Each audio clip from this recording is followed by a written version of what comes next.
India's skies are soaring. Once a luxury for the few, air travel is now the pulse of a nation on the move.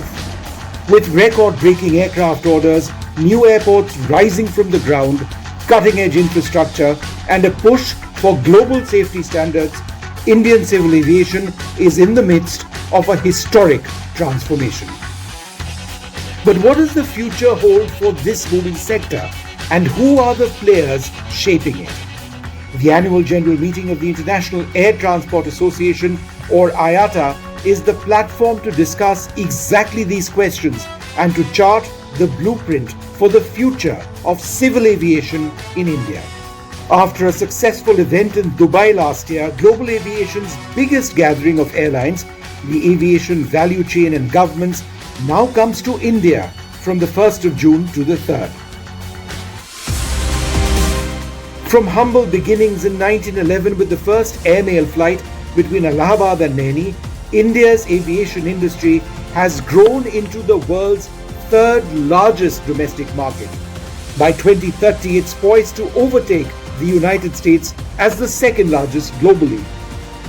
As we count down to the biggest gathering of the world's aviation industry today, we explore the forces driving this meteoric rise and the challenges that lie ahead.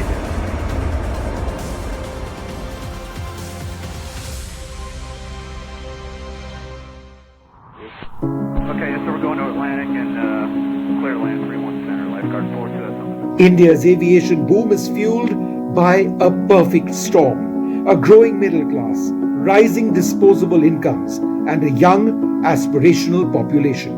In 2024, domestic air traffic hit 300 million passengers annually, doubling in just 6 years. The government's Udan scheme, Ude Desh Ka Aam Nagrik, has made air travel accessible to smaller towns, connecting remote regions to the nation's economic hubs.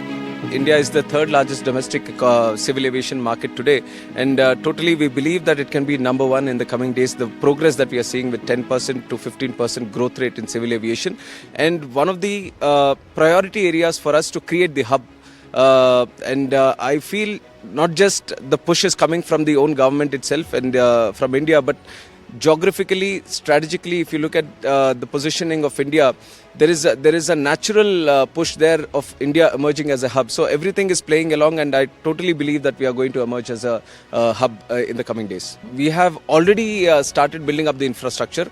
In the last 10 years itself, from 74 airports, we have grown up to 159 airports. So the airlines have to catch up now. The demand is there, the infrastructure is there, and even the existing airports which are there, we have expanded the capacity because we believe that in the coming days, the traffic is going to grow more and more.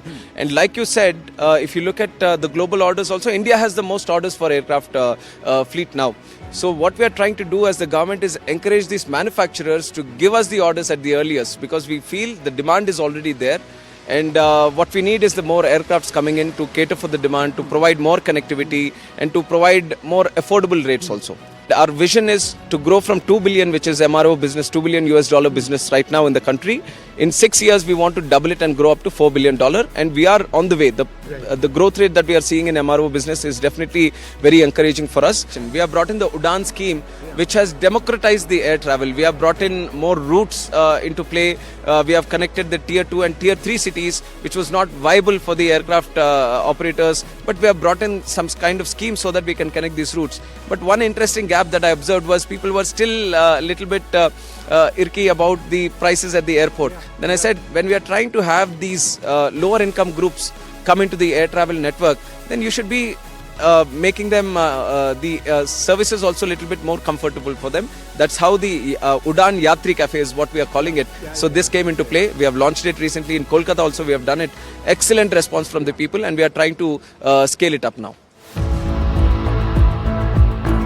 Indian airlines are betting big. In 2023 alone, carriers like Indigo and Air India placed orders for over 1,500 aircraft, with projections for 2,200 more by 2042. Low-cost carriers like Indigo dominate, holding over 60% of the domestic market, while Air India expands its global reach with wide-body jets. India today, I would dare to say, with a lot of confidence actually, is the most vibrant aviation market in the world. Being at the IATA conference in Istanbul 2 months back, all eyes were at India. If you just look at the air show which recently took place in Paris, there was of course the earlier order of Air India, and then Indigo was in a position to order another 500 narrow body aircraft, Airbus 320 family, which is the highest number ever ordered as a single aircraft type of any airline by Airbus. And again, I think that speaks to the potential of India and speaks to the potential of Indigo. If we look to the geographical position of India, we are very well positioned, not only for the Indian market itself, but also for international travel. And as such, we're expanding very significantly international. I'm actually very pleased what's happening. We have now the new airport in Noida coming up. We'll have the new airport in Navi Mumbai coming up. Existing airports are expanding. I mean, take Goa as an example. The new airport in Goa opened, Goa Mopai Airport, in Jan of this year. So the investments in infrastructure are, I would say, are now really taking off in India. And rather than looking to each other, airports to airlines and airlines to airports, we have now a firm order book, and not only us, but also Air India. So Indian airlines are having now a firm order book, which should give the airports enough confidence to start building and expanding the airports. And I guess in the past there may have been a little sort of chicken and egg. Are there enough planes, or is there enough airport capacity? Today it's clear the airlines are embarking on a path of growth, and with that the airports can start helping to create the infrastructure there. And from that angle, actually, I'm very pleased also with all the efforts the government is putting in. That's all helping really to push, I would say, a common agenda forward, and Indigo can only be happy and proud and humble to be part of that agenda and help to implement and bring the country forward. Air India has 120 aircraft with a business class product. It has 70 wide-body aircraft flying to the four corners of the world. It's committed to 470 aircraft plus aircraft that we're leasing in. So we're not afraid of competition. It will take various forms. But look, it's a growing market and there's a huge opportunity, and I'm sure that there's going to be more people want to partake of it. We've added 23 new destinations, nearly 100 new routes since privatization, and that's largely enabled by the 100 aircraft that we've added net to the group. And new destinations are going to be a function of receiving more aircraft. But we see opportunity nearly everywhere, North America, UK, Europe, Australasia, Asia, in time to come, Africa too, I'm sure, near Asia. That is the beauty of I think the Indian opportunity, is Indians are travelling more, there's a huge diaspora, there's historically been an absence of direct links between India and the major cities in the world, and so our mission is to fill that space as quickly and as effectively as we can.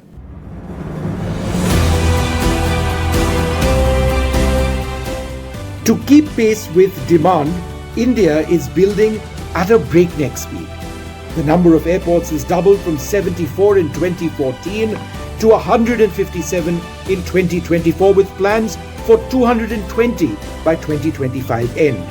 Projects like the Navi Mumbai and Jewar airports, developed through public-private partnerships, are redefining India's aviation landscape. So we've designed an airport master plan that will ultimately accommodate to 70 million passengers annual, so 7 crore passengers per annum.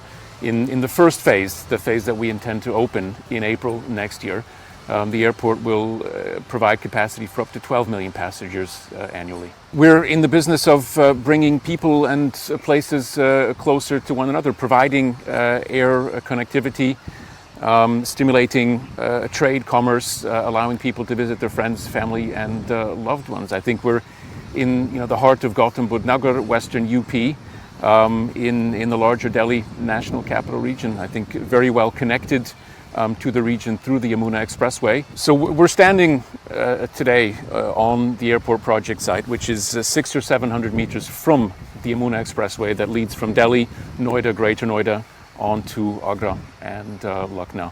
The National Highway Authority is in the process of completing an interchange that will then lead directly from the airport to the expressway on to Greater Noida, 25 minutes, Noida 45 minutes or so, and then on to Delhi. We talk about combining Indian warmth and hospitality with Swiss quality and efficiency. I think we've been very deliberate about designing the terminal, picking up elements of the rich architectural heritage of the region, so an airport that is very much at home in North India, in Western UP. If we look at the colors, if we look at the materials, if we look at the large forecourt that you can make out behind the trees behind us. If we look at the commercial space that'll be in this corner of the building, which will feature also a large open air courtyard, sort of reminiscent of, let's say, some of the Havelis you see or find in the region. We've been talking about the look and the feel of the airport for almost 5 years now. For us, the project is almost 5 years old now. We won the bid to design, build, and then operate this airport at the end of 2019, and have been at work throughout that, defining the experience, defining the processes, designing the infrastructure, and now, since middle of 2022, with our partners Tata Projects constructing. Safety is something that for us has been absolutely non-negotiable since the moment we began construction activities. It's incredibly important then for airport operations, for flight operations, but equally now it's something that we lay a great deal of emphasis on. We're pleased that with Tata Projects and with various other partners, we've found partners that share these values. And I think together we've been working very hard to make sure we create a safe working environment for the men and women that work here. We've clocked to date over 49 million safe man hours on this project. We consistently have around 8,500 to 9,000 workers at work on the airport infrastructure. Yeah. Sustainability is a priority, with airports like Delhi and Mumbai achieving carbon neutrality and 66 Indian airports running on green energy. Innovations like DigiYatra's contactless check-ins and biofuel trials are setting new benchmarks.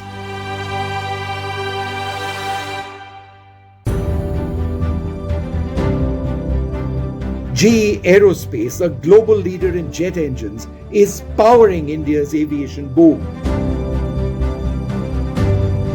Operating in India for over 4 decades, GE supplies engines for commercial carriers like Indigo, Air India and Akasa Air, with over 1,400 engines in service, including the fuel-efficient CFM LEAP and Gen X models.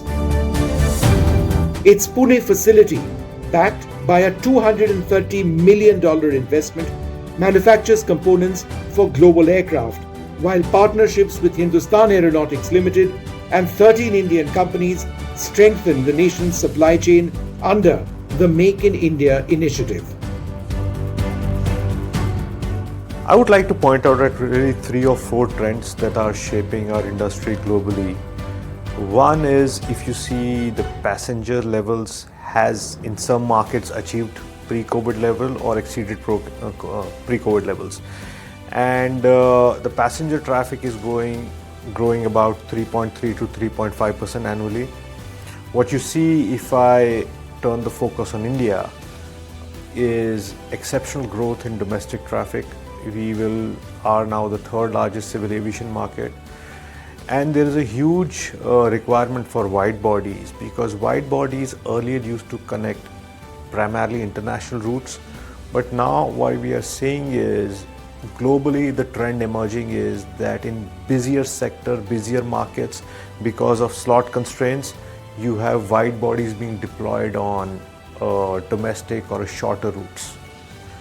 So I'd again ask for probably 2 or 3 things, right, that shape our industry.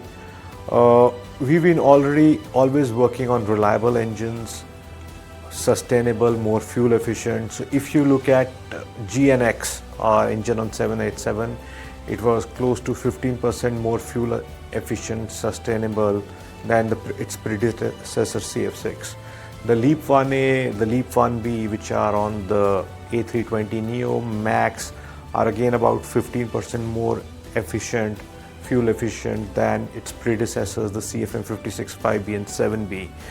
And working on RISE, which is the next generation, it's probably over 15% more fuel efficient, reliable, quieter than what LEAP will be, and that are the more technologies that we are focused on. And I'd probably say sustainability, reliability, operational efficiency are the three trends that probably we work on.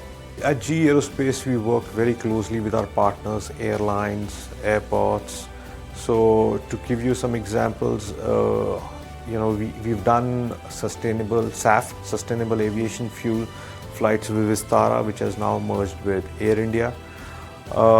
We are also in Bangalore. We have our technology center where we have about 1,000 to 1,200 engineers working on the next generation technology, improving current generation technology. A lot of technology that is being used currently in jet engines has grown out of Bangalore. So as I said, really invested into next generation technologies, making the engines more operationally efficient, more reliable and more sustainable.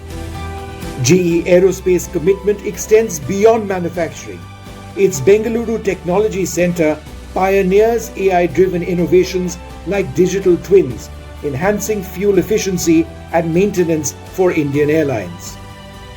Collaborations with IITs and a training school in Pune have skilled over 5,000 engineers, fueling India's aviation talent pool and supporting military programs like the Tejas fighter jet.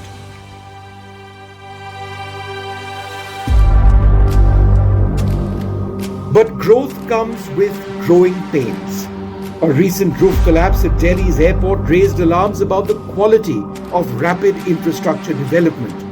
Safety concerns, pilot fatigue, and overworked crews have also sparked debate. The Directorate General of Civil Aviation is under pressure to enforce stricter standards. It is a mass transportation business, and unfortunately there are occasions where it's not perfect, but we're progressively getting better. And I think if you look particularly at the NPS, the customer themselves is saying that we're getting significantly better. It's just that we have to be more consistent and continue that process, because I'm as impatient as anyone of improving this to the level that meets customer expectations all the time. India doesn't yet adopt what is an international standard of fatigue risk management system, which is a much more data-driven, sophisticated approach to managing fatigue risk. It's still quite prescriptive with hard lines. High fuel costs taxing up to 50 to 70% of airline budgets and a shortage of skilled pilots projected to need 10,900 by 2030 poses significant hurdles. Airlines like Go First and Jet have collapsed under financial strain, while others like SpiceJet struggle with grounded fleets, though they are increasingly making a comeback. The future of Indian aviation is limitless. By 2040, passenger traffic is expected to hit 959 million annually, with non-metro airports driving growth. Innovations like advanced air mobility could ease urban congestion, while homegrown aircraft manufacturing, backed by a new special purpose vehicle, aims to make India a global aviation hub. India's aviation sector is more than planes and runways. It's about connecting dreams to destinations. With $25 billion in investments by 2027, supportive policies and global partnerships, the skies are not the limit, they are just the beginning. As India soars to new heights, its aviation sector is writing a story of ambition, innovation, and resilience, a story that will shape the nation's future for decades to come.